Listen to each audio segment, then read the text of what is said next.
भाजपा की ओर से भारतीय जनता पार्टी के जिलाध्यक्ष विजय शर्मा के नेतृत्व में एक सम्मेलन का आयोजन नगर निगम के चुनावों को लेकर किया गया, जिसमें विशेष रूप से भाजपा के प्रदेशाध्यक्ष अश्विनी शर्मा ने शिरकत की, जबकि उनके साथ साथ भारतीय जनता पार्टी के कार्यकर्ताओं ने, वरिष्ठ कार्यकर्ताओं ने, नेताओं ने इसमें भाग लिया। अपने संबोधन में प्रदेशाध्यक्ष अश्विनी शर्मा ने कहा कि भाजपा एक मजबूत पार्टी है, उसे अन्य पार्टियों की तरह चुनाव लड़ने की पूरी आज़ादी है।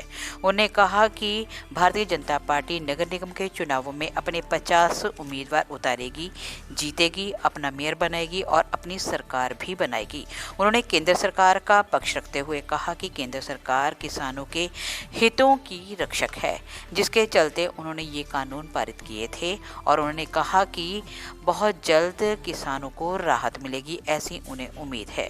उन्होंने विपक्ष पर तीर छोड़ते हुए कहा कि जितने भी कार्य विपक्ष की ओर से विकास के नाम पर इस मौके पर करवाए जा रहे हैं, उन सारे कार्यों की आधारशिला भारतीय जनता पार्टी ने अपने कार्यकाल में रख दी थी। आज वो जितने भी कार्यों का श्रेय स्वयं लेना चाहती है, वास्तव में वो भारतीय जनता पार्टी के ही किए गए कार्य हैं।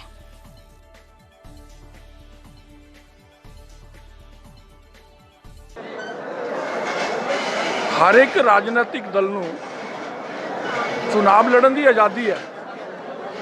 अकाली दल भी उन्होंने चो है और भारतीय जनता पार्टी ਨੂੰ भी आज़ादी है लड़न की।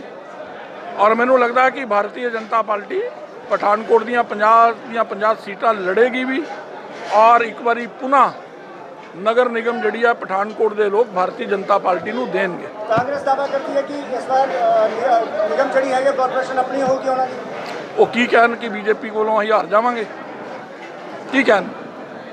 उन्होंने दावे इस करके कमज़ोर और खोखले नज़र आते हैं कि उन्होंने 5 साल के अंदर 5वां साल लग गया MLA साहब ਨੂੰ MLA बतौर MLA पठानकोट ਲਈ कोई कुछ किया तो दस दिन।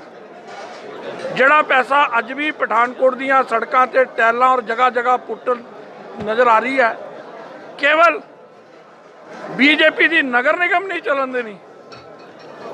हाउस च पास होए हुए प्रोजेक्ट समय पूरा होने तो बाद उन्होंने शुरू किए ने, वो सारा पैसा केंद्र के द्वारा वित्त आयोग के द्वारा आया पैसा है।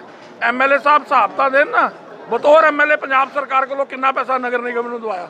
ये तो नरेंद्र भाई मोदी जी का शुक्रिया कि जिन्होंने पठानकोट ਨੂੰ अमृत योजना के तहत पाया होया, इस करके पैसा आता है। कि ਅਸੀਂ ਇਹ ਆਸ ਕਰਦੇ ਹਾਂ कि वार्ता के दौर चल रहे हैं और ये किसान अंदोलन जोड़ा जल्दी समाप्त होएगा।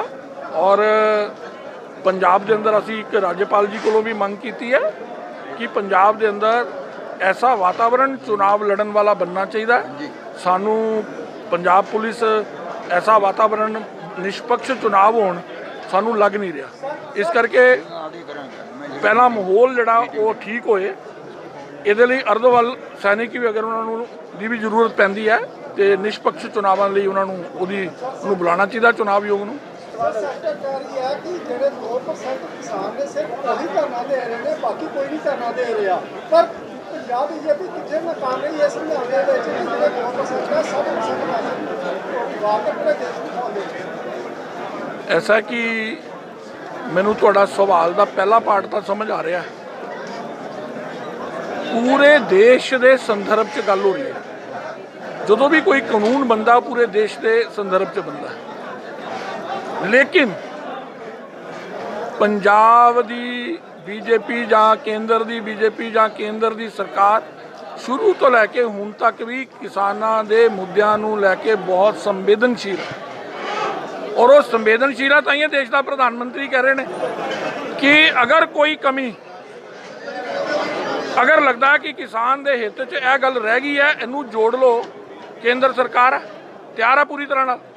मैं तुहानू उदाहरण देना, GST का कानून आया, व्यापारियों को भी इंडस्ट्रीलिस्ट को भी शुरू च कई प्रकार के शंका शुभा पैदा होए, भ्रम पैदा होए।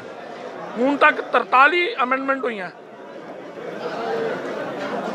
और अज सारे व्यापारी सारे इंडस्ट्रीलिस्ट खुश ने उस कानून तो।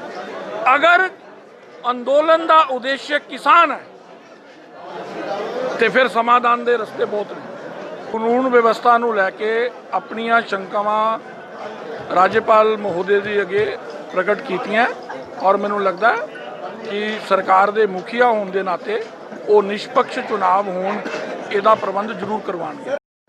ऐसा है कि अंदोलन के अंदर जोड़े लोग अपने प्राण खोए है, केंद्र संवेदनशील ही है ना कि कल की जो बैठक शुरू हुई है उस तो पहले उन्होंने श्रद्धांजलि दी गई है, लेकिन हल जोड़ा है वो टेबल पर होना है। हल अंदोलन का टेबल पर होना और टेबल के उत्ते हल होना गलबात के द्वारा होना।